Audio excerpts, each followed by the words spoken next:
Bloom, who, among other things, authored How I Accidentally Started the 60s, which, before I start blabbering, because I have a terrible habit of doing this, how about you introduce yourself? Because once I get started, I don't stop.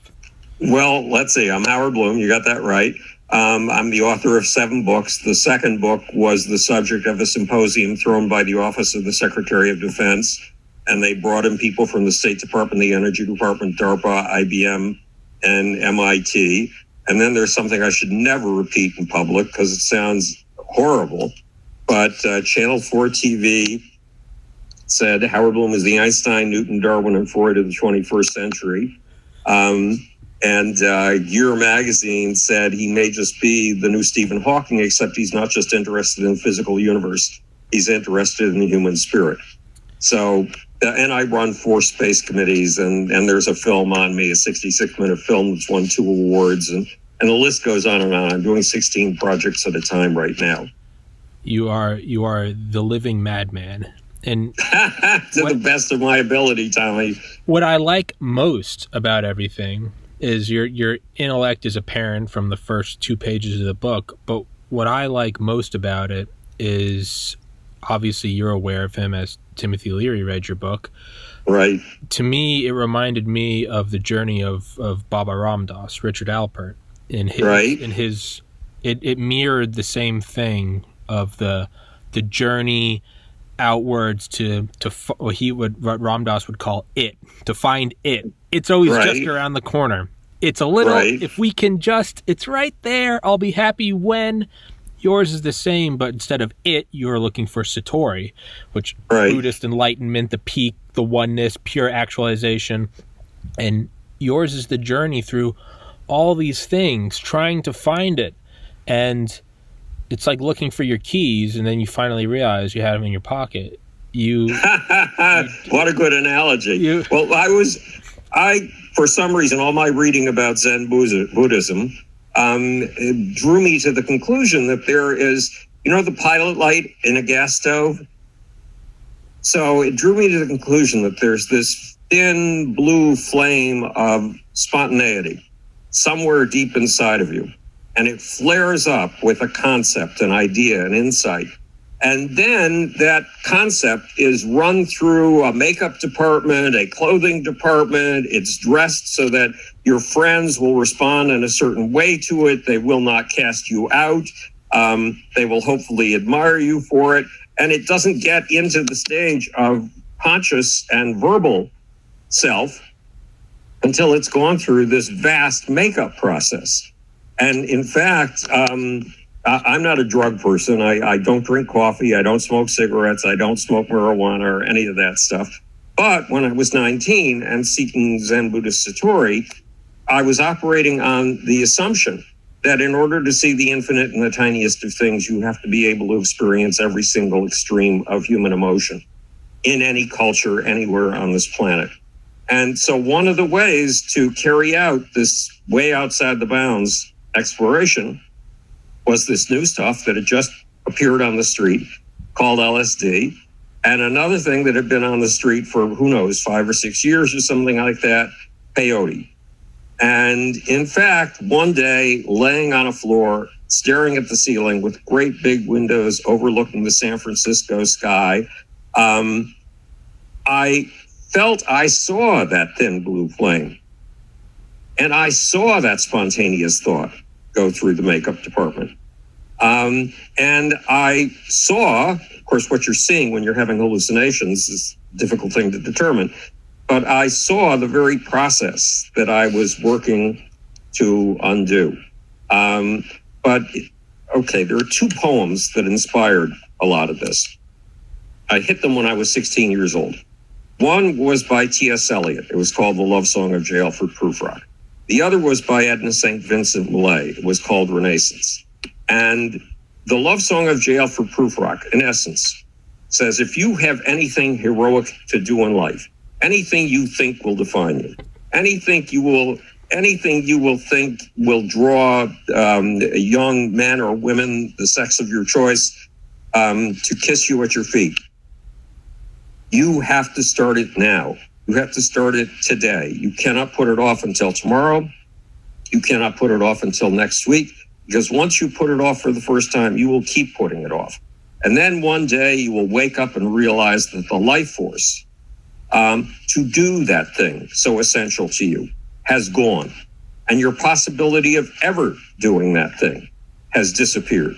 So if you have something heroic to do, start it now.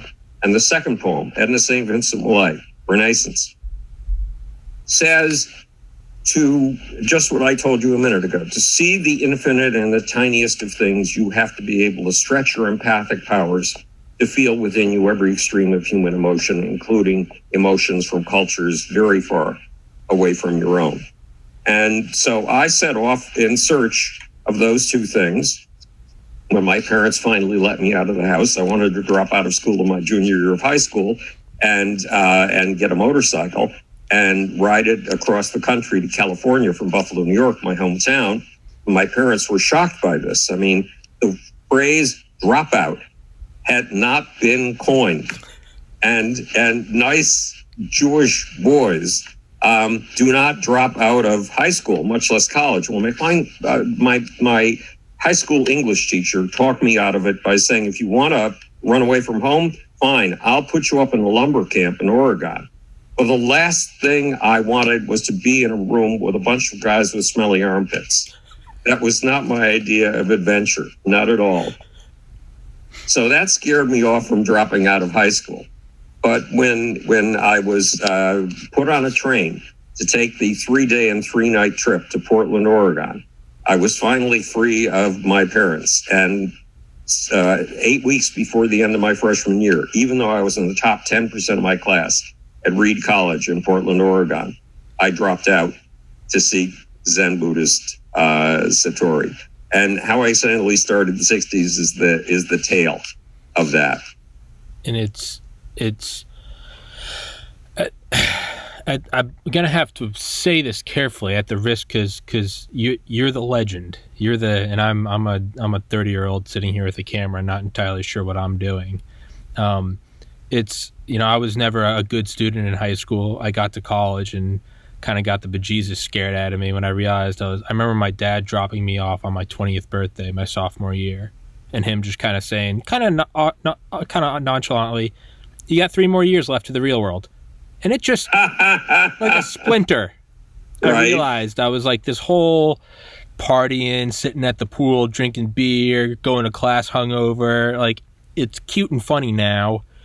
It's not gonna be when I have to go flip burgers, and I don't want to flip burgers. Right. And I kind of had a mental crack, and I started studying nonstop. I mean, around the clock. Amazing, Tommy. I don't mean kind of did well. I mean, 4.0s for 6 semesters, published research in aquatic toxicology, scored the top 4 percentile on the MCAT, got into medical school. That's astonishing. And I got out, and I realized I wasn't quite happy. And I had been listening to some Ram Dass and Timothy Leary and Alan Watts lectures for a couple years at that point. I meditated every day, not because I was searching for something, but because I used it tactically.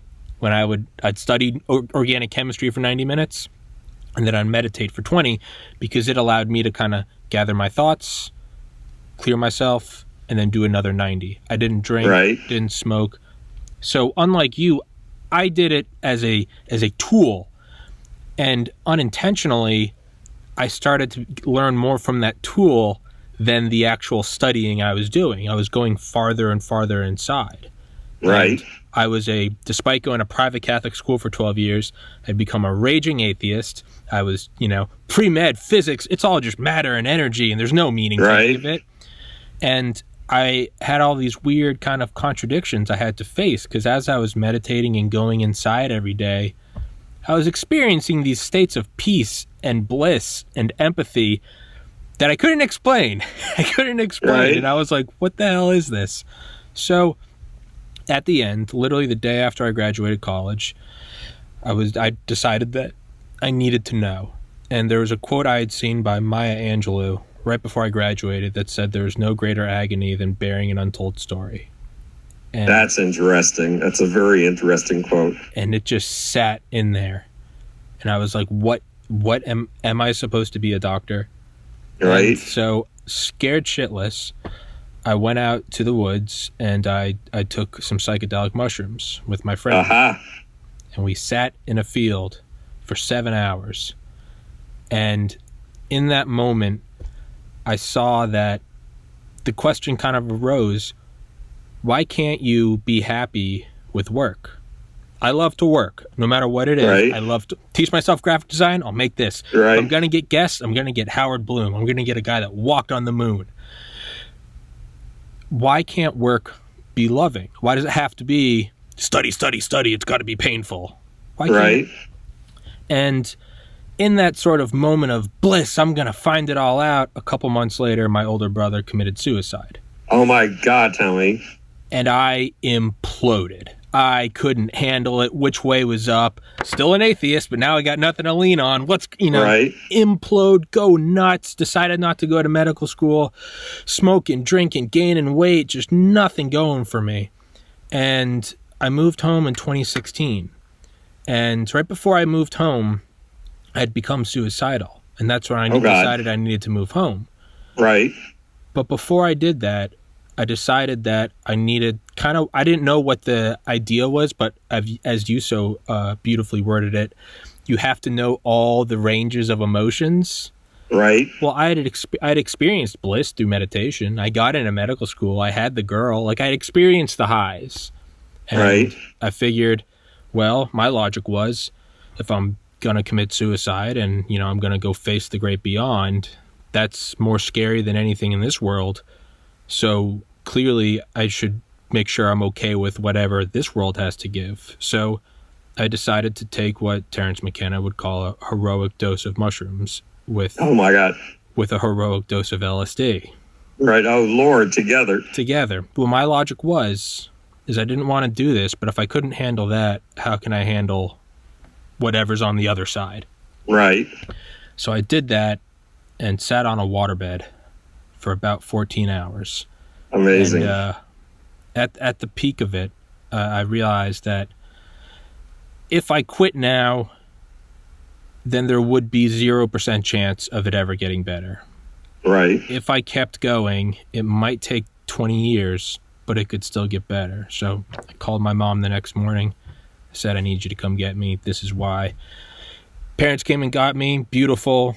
I moved home. I was home up until 3 weeks ago. I was home for almost 5 years. Wow. Did therapy. But the point of saying all of that is by experiencing these realms of insanity to the absolute limits, I kind of lost all fear, which led me to, if you have something to do, pursue it now.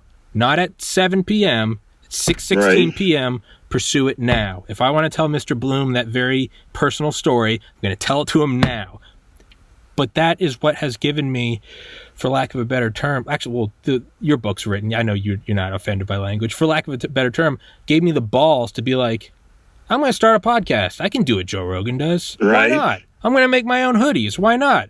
I'm going to email Howard Bloom. Okay, I've got 5,000 subscribers. That's next to nothing. I don't care. Mr. Bloom, how you doing? I'm Tommy. Pursue it all. And I know I'm sitting here, I'm just pounding this story into your head, but at the end of your book, I felt like I had written it. I felt like I was hearing myself talk to me. All of your things about Satori is here and now. Go out for it. Go scare the bejesus out of yourself. Learn what you like. Despite that acid and shrooms, I don't drink. I don't smoke. I don't do anything anymore. I just don't need to. But it has, I think of, ironically enough, I think it was Goethe said, I'm listening to a book about Hitler's drug use.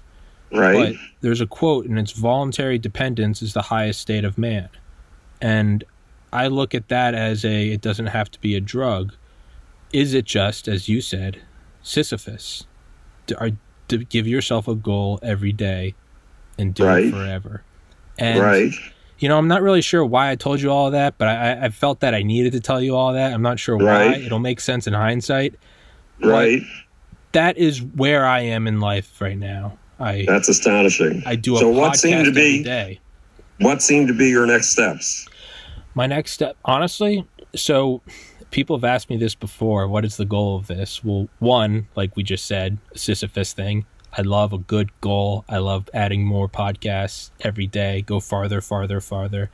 Big picture, more than just the ego. I want to make money. I do. I want this podcast to be well known. I do. I want to get enough money that, just like Elon Musk, co-founded PayPal, but he used that money, basically an online credit card money transfer thing. He used that to found SpaceX. I want to do something completely unrelated to this podcast. I want this to be my money-making vessel. I want to, because I don't think they're going to get public funding, I want to dump money into MAPS, the Multidisciplinary Association for Psychedelic Studies. Because that's interesting. That experience gave me the light to not just realize I didn't want to go to medical school, but a couple of years later, the realization that, hey, suicide's not the way out. And I always think, what if that was available to my brother? Right. What if that wasn't available to me? How many people are on the edge, and to get shrooms, you got to get it from your long-haired friend that wears a weird Rasta robe, and you're just like, screw it, I'm out. What if you could go get it from a physician? What if you could go talk to a physician? But that's my long-term goal for this podcast. I don't know how we flipped this onto me. I want to talk to you, but well, sometime you ought to interview my friend Dorian Sagan. Okay. Dorian Sagan is Carl Sagan's oldest son. He's the author or co-author of 20 books. His insights are brilliant. I'm concerned about him because he's gone off on this psychedelic thing. He tried to introduce me to people or the person behind MAPS at one point, but I'm afraid he's gone too far into it. Okay. Any good thing in excess is a poison. Mm-hmm. And that he's got this wonderful, fantastic mind, and that he may be destroying that mind. I don't know. Nonetheless, he is very into this world. He and Daniel Pinchbeck, who's the author of Breaking Open the Head, who's another friend, he's not a distant acquaintance. He's a friend of mine. So those are people who are very into this. But I arrived at this kind of thing. I dropped out of Reed College, and I spent, I haven't counted the amount of time out on the West Coast, hitchhiking, riding the rails, and people started to follow me. Because even though I had no answers, I was just seeking Satori with everything in me. Apparently, the passion with which I was seeking it looked like an answer to other people. So they were dropping out of their jobs and hitchhiking and riding the rails, and we ended up in a big pink condemned house in Berkeley, California, 3 blocks from the university campus. Naked all the time, never wearing any clothes. Well, eventually, I ended up back in Buffalo, New York. I went home just to visit my parents. I hadn't seen them for a year, which everybody, the hobos that I was riding the rails with, the policemen who picked me up and then wanted to adopt me, they all said, "How long has it been since you've seen your mother?" And when I told them, they were horrified. So I went back to Buffalo, and my former French teacher, seeing how lost I was, sort of adopted me, and I moved into her home for a while. And she was the one who taught me the lesson of the myth of Sisyphus. And the story of Sisyphus is Sisyphus has done something horrible to offend Zeus, who was a very easily offended guy. And so Zeus punishes Sisyphus by giving him a round rock, to roll up a mountain and deposit on the peak. And every day, Sisyphus rolls that rock very painfully up the mountain until he finally gets it inches from the peak. And then it slips out of his hands and rolls back down to the bottom. And the next day, Sisyphus has to do it again. And what my French teacher explained is Camus' interpretation of the myth of Sisyphus, which is the gift in life is not achieving the goal.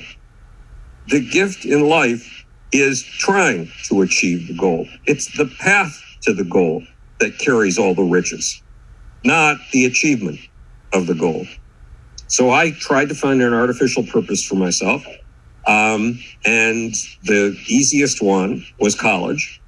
And I went back to NYU, and like you, I mean, the first 2 semesters, I got 4 A's and a B, and I was terrible. I had never paid attention in school, Tommy. I had never cared about school, at least not in grammar school. I read 2 books a day, and that meant I had to read one under the school desk.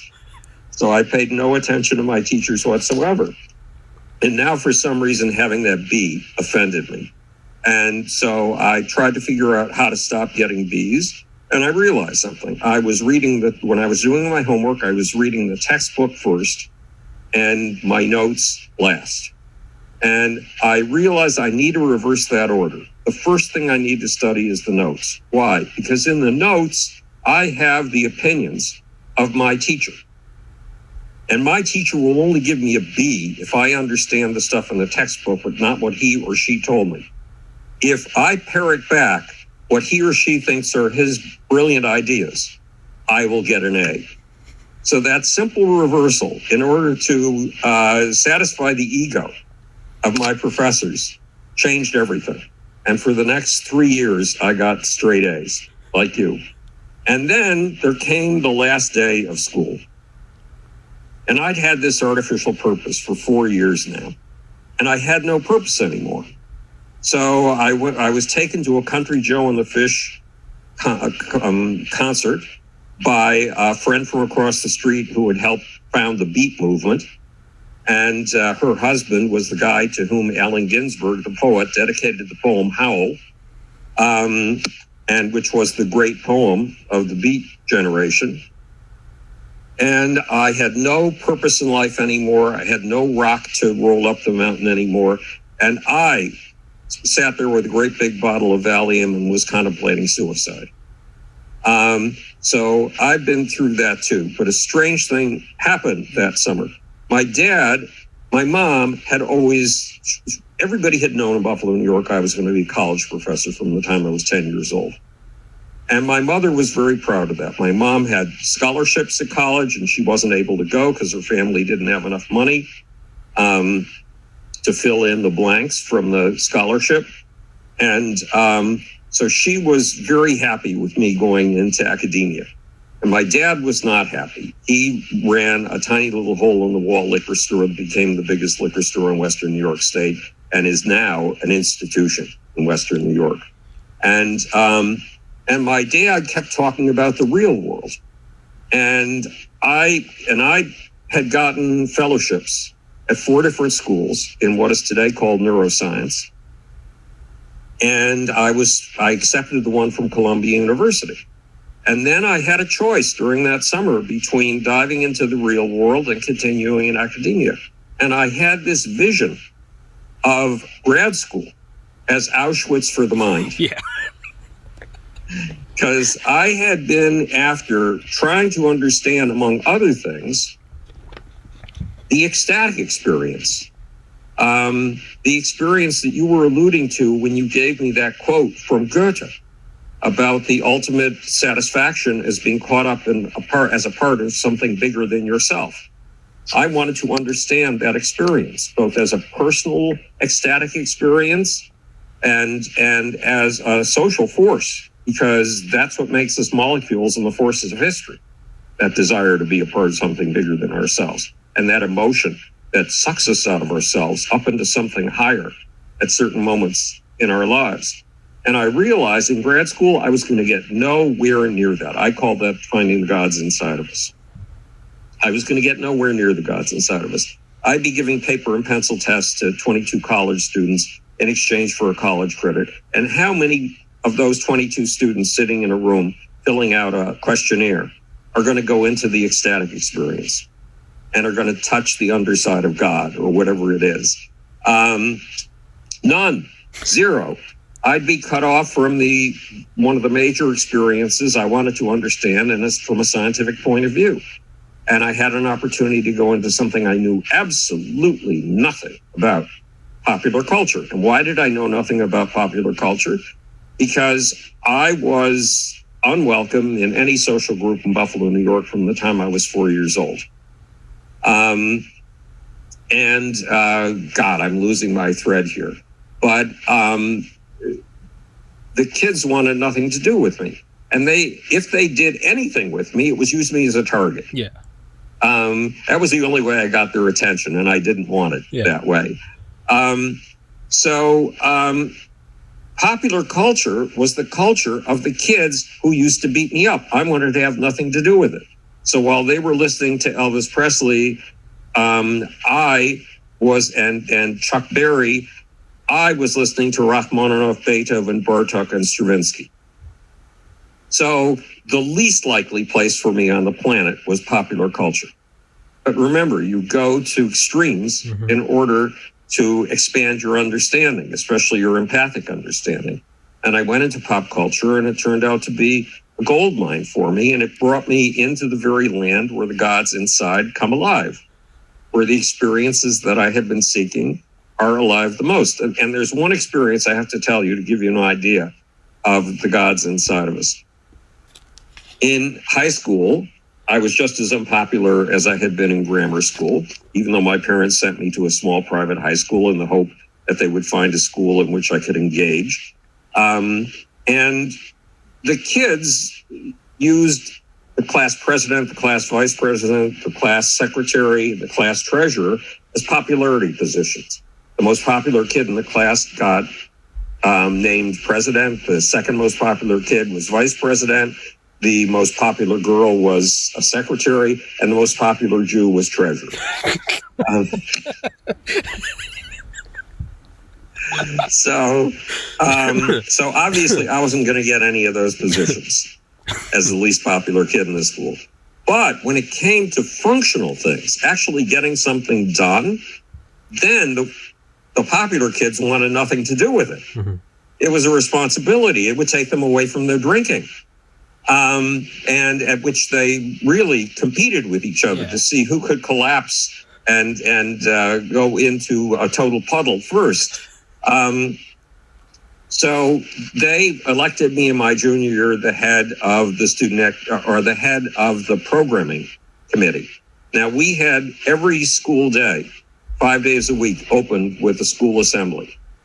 And that meant I got to MC all 5 of those school assemblies, which was terrifying at first. And I got to program 2 of them. Well, one day the juniors came to me and they said, "We're having a dance. Could you advertise it for us?" And they didn't understand how ironic that statement was. If there was a party of any kind in Buffalo, New York, anywhere, especially a dance, I was cordially invited to stay as far away as possible, preferably Cleveland or Utah. And yet they wanted me to advertise their dance. Well, my parents, every 2 years, my parents would try another trick to normalize me. Because here I was like a little Martian scuttling across the face of the earth. And one year it had been dance class. So for an entire year, I went to dance class once a week. And I couldn't learn the box step. I couldn't learn the foxtrot. I couldn't learn the waltz. And no girl wanted to dance with me. I was always alone, except when the dance teachers took pity on me and danced with me themselves. And even then, they were endangering their toes. So I can't dance. But I put a piece of music on the hi-fi system, and I went out to center stage, and I started moving. And moving in ways apparently no one had ever seen before. It looked like a Looney Tune drawn on a night when Chuck Jones, the guy who drew all the Looney Tunes, had just dropped LSD. And I saw, and it wasn't even that, what you just did was more codified, more conventional than what I was doing. So I saw the faces of the audience. I saw their eyes widening. I saw their pupils dilating. I saw their faces melting. In particular, I saw the face of the girl who hated me the most, with her eyes just widening, her face melting. And then it's as if all 350 kids melted into a giant blob of common energy. And that blob, like an amoeba, reached a pseudopod out to me, reached a tunnel out to me. I had an out-of-body experience. I was on the ceiling watching all of this take place, or so I thought. And I saw that energy go through me as if I were an empty pipe, reach someplace around my head, become utterly transmogrified, and channel back down through the empty pipe of me to the audience and get channeled back again. It was a reverberatory circuit. It was a feedback loop. And it was fucking astonishing. And because I hadn't planned this, I wouldn't have known how to do this. But something in me obviously did. And when it was over, the audience of kids who loathed me, did something they had never done before in my time at that school and would never do again. Not for homecoming queens, not for football heroes, not for returning foreign students from Italy. They surged down to the foot of the stage. They picked me up off the proscenium. They put me on their shoulders. They carried me out of the auditorium, and they carried me up the pathway to the building above in which classes took place, and only then did they let me down. It was astonishing. So when I found the gods inside of us in the world of rock and roll, when I found the ultimate ritual to summon the gods inside of us, the rock and roll concert, I was in pursuit of something that I had experienced from the very center, that I had experienced in the way that Prince experienced it, the way John Mellencamp experienced it, not quite the way Michael Jackson experienced it, because Michael was very different from any of the rest of the performers I worked with. And I worked with some of the most extraordinary performers this world has ever seen. John Mellencamp is beyond amazing. Billy Idol is beyond amazing. Joan Jett is beyond amazing. But John Mellencamp and Prince, fucking goddamn astonishing. Just astonishing. They just blow you away when you see them or saw them in concert. And now I knew what they were experiencing. So that gave me a touchstone to the people who would ultimately be my clients. AC/DC, Aerosmith, Kiss, Queen, DMC. Billy Joel, Billy Idol, Paul Simon, Peter Gabriel, David Byrne, Joan Jett, Billy Idol. I probably mentioned Billy before, but ZZ Top, just a whole mess of them. I read those off to my dad when the day he was moving me in. He was like, "Who's coming up on the podcast?" I was like, 3 weeks from now, having Howard Bloom. And he was like, "Remind me of that." And I went to your Wikipedia and read them off. And my dad, who's a very stoic businessman, went, "Holy shit." And I was like, "Yeah, I know, right?" He's like, "How'd you reach him?" I was like, "Facebook."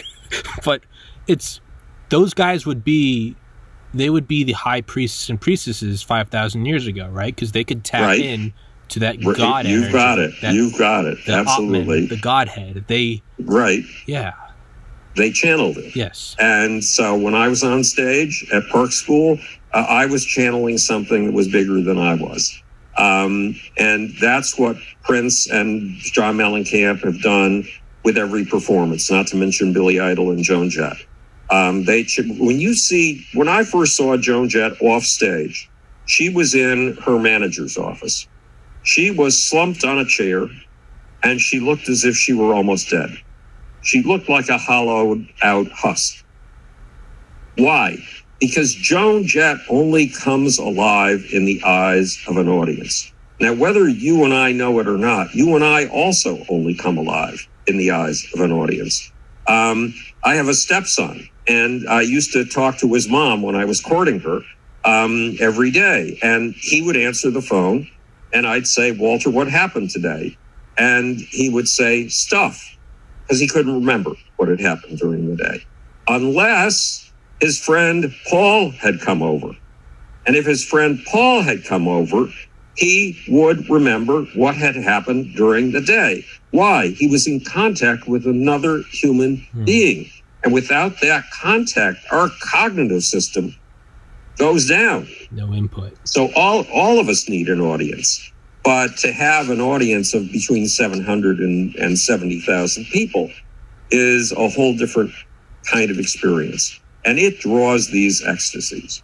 And these ecstasies do make us part of what seems to be a higher power. And in my new book is Einstein, Michael Jackson, and Me, A Search for Soul and the Power Pits of Rock and Roll. And it is about a search, both a scientific search and an empathic search for the gods inside of us. And the gods inside of us are the voices of a subculture.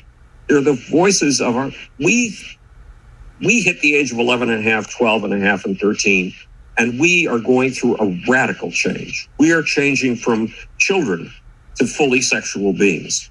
And it's one of the most confusing changes in the world. And there is a whole bunch of emotions going on inside of us, like clothes going around in a clothes dryer. And we have no words for them. And we think that we are insane because we think that only we are experiencing these things, because we've never heard them expressed in the common culture. And then we go and see Joan Jett, and we see the way she has taken over the power instrument, the guitar. She is the one who's the unequivocal leader of the band. When she raises her fist, it means I may be a woman, but I have a right to be. In fact, it's not even I may be a woman. It's I have a right to be, period. It's irrelevant whether I'm a man or a woman. And you see that gesture, and that gesture expresses what you've been feeling that you thought made you insane. And you suddenly realize that you are not alone, that you are a part of a movement, that there are thousands, tens of thousands, hundreds of thousands, or even tens of millions of other people like you. So the artist, the superstar, is often the tongue of a subculture that's searching for its identity. So when you have that out-of-body experience, being caught up in something bigger than yourself, yes, you are caught up in something bigger than yourself. You're caught up in the collective identity of this unnamed, previously unnamed subculture. And you become the tongue of that subculture. So when you said a while ago that when you finished How I Accidentally Started the 60s, and it felt like it was as if you had wrote it, it was as if your own thoughts. Well, yes. So that, as an author, of course, I want to think that I created something unique. But when you do create something unique, if it catches fire with other people, it becomes the tongue of an experience that up until then they haven't been able to articulate. So superstardom is about giving subcultures permission to exist.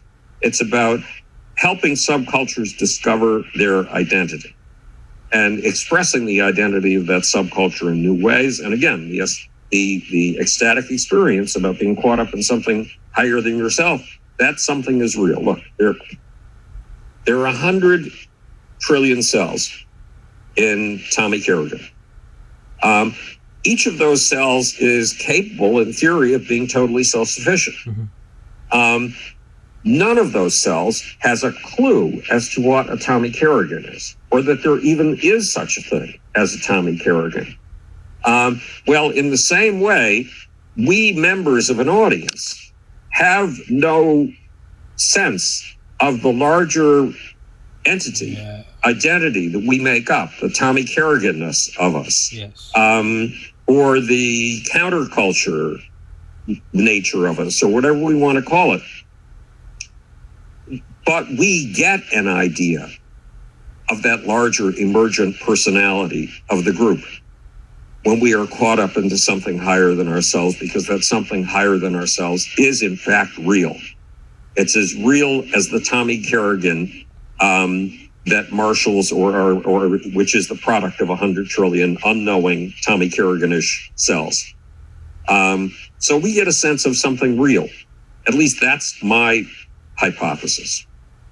And you'll see all this in Einstein, Michael Jackson, and Mia Searcher's Soul, and the Power Bits of Rock and Roll. But frankly, it's a story of adventures. Remember, Edna St. Vincent Millay told me to go out and have extreme adventures. And this book is a book of extreme adventures in the souls of some of the most important pop culture human beings of the 1970s, the last 50 years, the 1970s and 1980s. Michael Jackson in particular, because Michael Jackson is the most astonishing person I ever met in my life.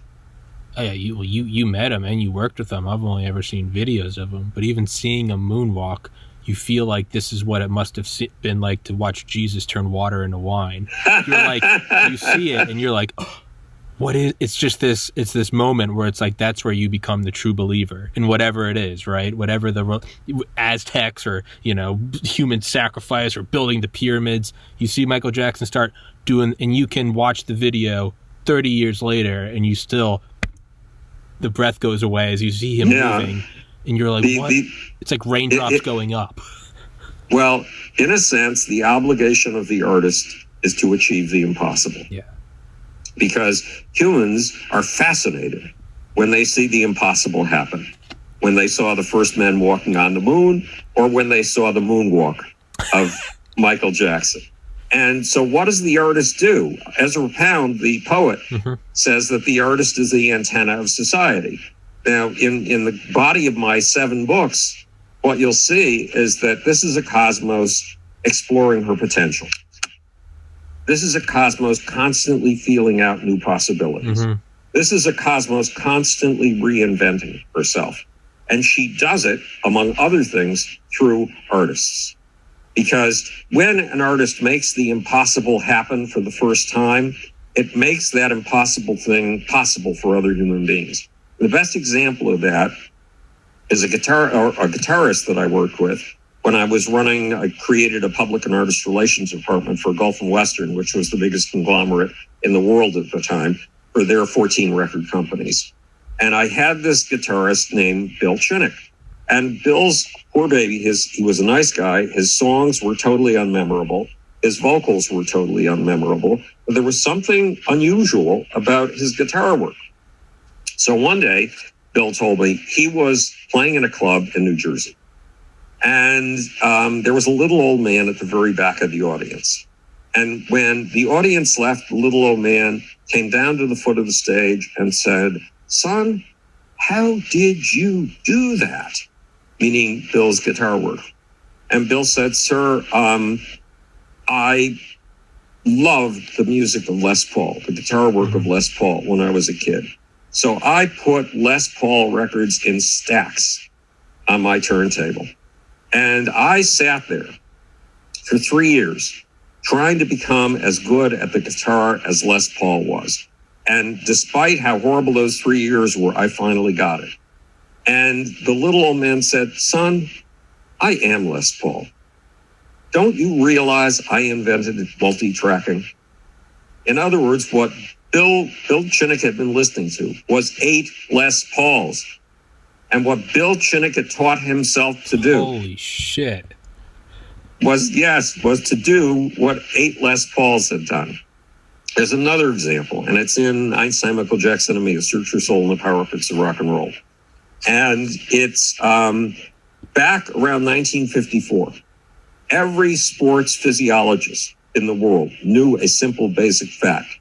Humans could never beat the 4-minute mile. Yep. And then a guy named Roger Bannister, a medical student in London or in England, and his best friend, another medical student in England, decided to analyze every one of his running moves and to make sure that every bit of energy went into propelling him forward. And finally, Roger Bannister, after years of study and years of training his running, beat the 4-minute mile. Well, since then, every major international competitive runner has beat the 4-minute mile. 1,800 people have beaten the 4-minute mile. Because the person who does the impossible expands the boundaries of possibility, expands the envelope of possibility for all of humanity. And Michael Jackson was the most remarkable human I ever expected to see. In fact, I never expected to see Michael Jackson because he had been unimaginable in my normal terms. He went so far beyond the bounds. And I try to give you the reality of who and what Michael Jackson really was so that Michael Jackson can do what Roger Bannister did for runners and what Les Paul did for Bill Chinnick and can expand the perceptual envelope. Michael is an expansion of who you are in here if you only understand him. And he was amazing. He was so close to divinity. He was so close to being divine. I mean, I'm a stone cold atheist too. But divinity is an experience. Divinity is an emotion. And Michael, he was like an angel walking the face of the earth. He was just beyond, I mean, he was totally accessible. And he was very friendly. But he was beyond anything I had ever imagined imagining. It's what you have described, what they show, they make the impossible possible. They drive the wedge, they punch the first hole in the dam, and then that allows the whole reservoir to come through. In a lot of ways, I got that from Ram Dass, and I got that from your book, where you can make the impossible possible. I've always felt crazy in what I'm doing. I'm like, who the hell turns down a medical school acceptance, moves home with their parents, makes hoodies above their garage, and starts talking into a laptop? And then who does that? Now I'm sitting here talking to you. I felt crazy up until I finished your book. And now, I don't know if I feel less crazy. Perhaps more so I just feel like, oh, there's another crazy guy out there. Right. But it clearly worked for you. And all of a sudden, it's like what you talked about with like sexuality. What are these crazy thoughts in my head? No one else is, I'm the dryer with the thoughts going around, but no one else is a dryer. And it's like, everybody is. It's metal. It's not glass. It's not transparent. Reading your book, it's kind of, I would say it's probably a conventional parent's worst nightmare, because it's like, no, this is the proof that you can be crazy and make it work. And I read your book, and I'm like, insanity is not a bug. It's a luxury. It's an edge. It's an advantageous edge. Right. Well, when I dropped out of Reed College, it terrified my parents. Yeah. Again, there was no such thing as the phrase dropout in those days. There was no word to define what in the world I was doing. And my parents were on a vacation they dreamed of all of their life. They were in Florida at the famous Fontainebleau Hotel. But when I called to tell them I was dropping out of school, they dropped everything. They got the quickest plane they could to Portland, Oregon, and they put me in a psychiatric institution for testing. And they had the institution take me through 3 days of testing to see if I was still sane. Because when they showed up, here was their kid barefoot, not having worn shoes for 6 months. In those days, men wear their hair 1.5 inches long, and it was called a crew cut. And now their son had this big head of fluffy hair, unlike anything anybody had seen on a human, except in Harpo Marx's wigs. And it was the first Jufro, and they were terrified.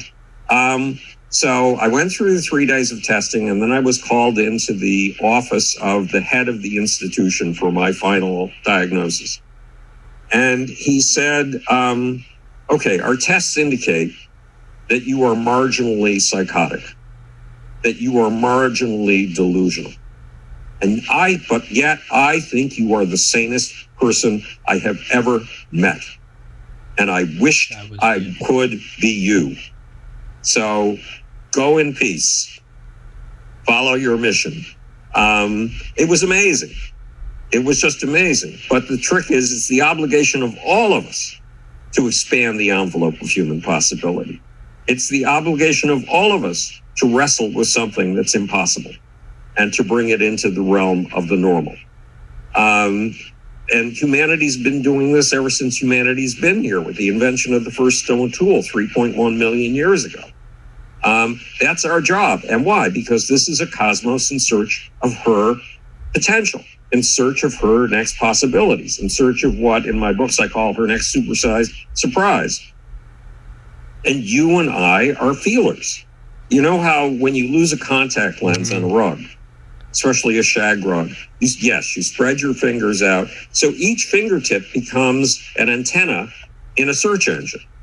And you and I are antennae in a search engine of that kind, working on behalf of a cosmos constantly attempting to reinvent herself. It makes me, it's almost like the trope, right? When you're high, you see it in all the movies. You're stuck looking at your hand. Right. Oh, yes.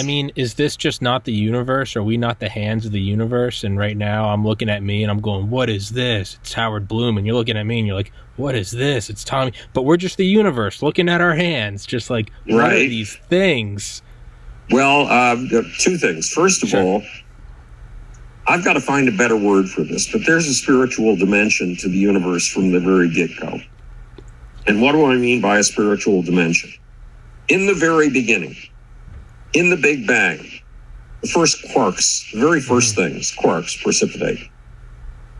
Quarks are extraordinarily social.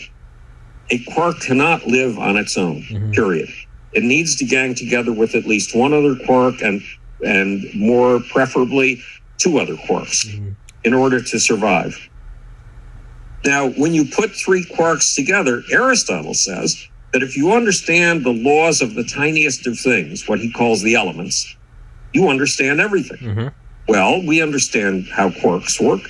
So when you put 3 quarks together, it should make 3 quarks, just 3 times as much quirkiness, right? It doesn't. It makes either a neutron or a proton, which is something so dramatically different from quirkiness that it defies belief. So what the fuck are those qualities we call proton and neutron? They are some higher something that arises from the social agglomeration of these 3 quarks. They are they are present in the same way that the emergent personality of a crowd is there at a Joan Jett concert. That the emergent personality of those 350 kids at the Perk School was there until it was expressed by my ridiculous non-dancing on stage. So this something or other that's bigger than the sum of its parts, what do we call it? I mean, spirit? No, because that leads us in the wrong direction. Emergent properties is the common phrase in science. But you got to recognize that emergent properties, 1, is supersized surprise, because it's just unpredictable from what came before.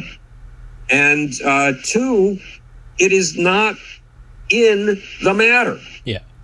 It's in the interrelationship between the bits of the matter somehow. There is an implicit personality in any group of 2 or 3. Quarks, at least. Well, it's kind of the same thing with an atom, right? Protons, neutrons, electrons, all of them are just infinitesimal, but all of a sudden you put them in each other and they're in clouds of probability, and all of a sudden it makes silicon or manganese, and it's like, what the fuck is that? Well, in the beginning, hydrogen, helium, and lithium. But those are the first 3. But none of them are even remote to what any of these are, right? You can go from xenon if to you uranium. understand a proton and you understand an electron, that does not tell you what an atom with a proton and an electron is going to be. It has this amazing emergent property, like this higher spirit jumping out of the nature of the relationship, called hydrogen.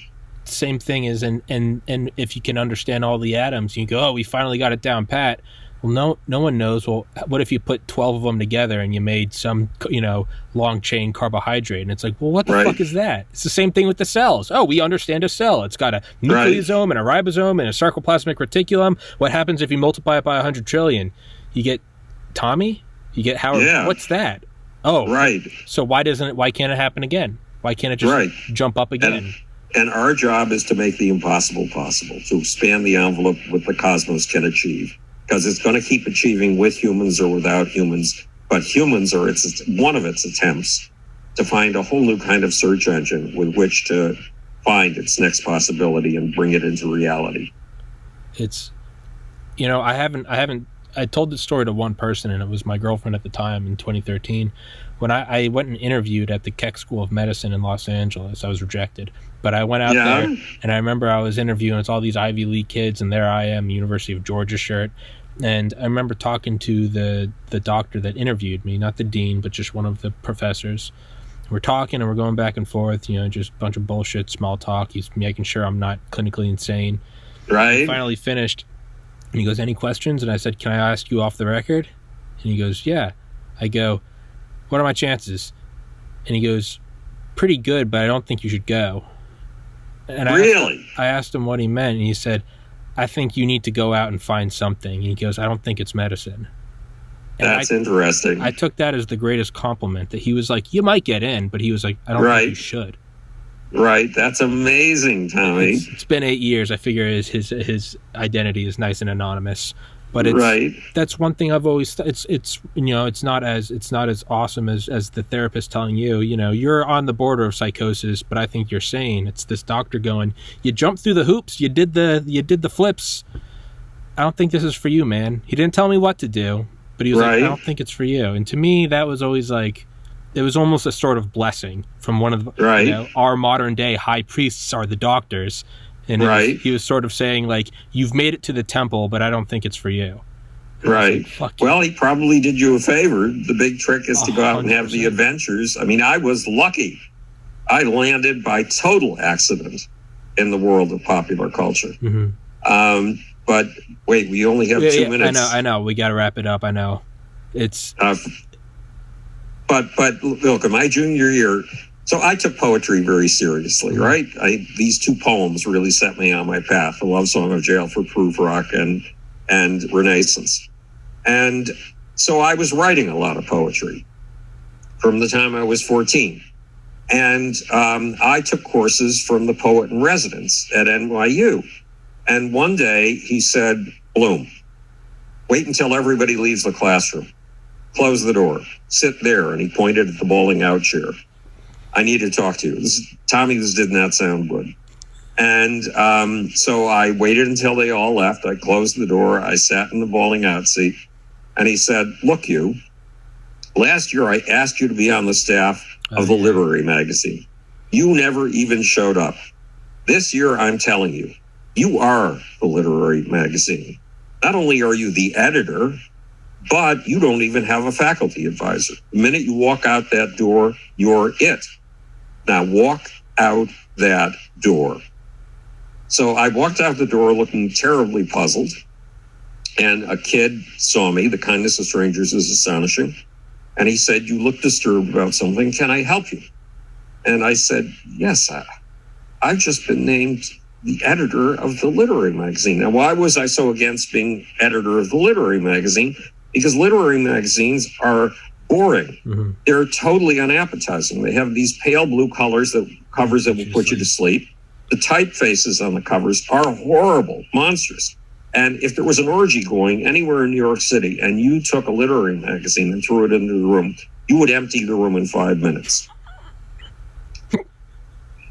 So this student said, why don't we go down for a cup of coffee? Now, tell me, I didn't grow up with other kids. You know, they wanted to have nothing to do with me in my hometown. So I grew up with lab rats and guinea pigs and guppies in my bedroom. Mm-hmm.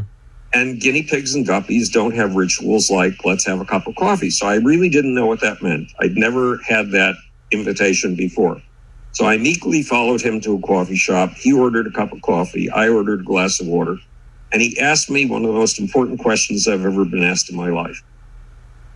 If you could do anything you wanted with this magazine, what would it be? And I said it would be a picture book. So I gathered a literary staff, and I gathered an art staff. And it was my art staff that would be my out to popular culture. So by accident, the poet in residence at NYU offered me an out from my 4 grad school fellowships in precisely where I needed to be, the land where the gods are, the land of rock and roll, about which I knew nothing. He gave you, he punched open the side of the plane and gave you the inflatable slide. Said, yes, exactly. And the parachute. Yeah. And yeah. Mr. Bloom, I could talk to you for 1,000 hours in a row, and I know that you are busy. So I'm going to let you go. I'm going to stop recording. I do have a question to ask you, but I'm going to stop recording it. So before that, everybody, I hope you guys enjoyed his book, How I Accidentally Started the 60s. It's fucking insane. Highly, highly recommend it. I'll put it in the description. Remember Einstein, Michael Jackson, and me, A Search for Soul, The Power Bits of Rock and Roll. Above your shoulder. I'll get that. And yes. I would love to talk to you about that one as well. But for right now, I'll wrap it up and stop recording.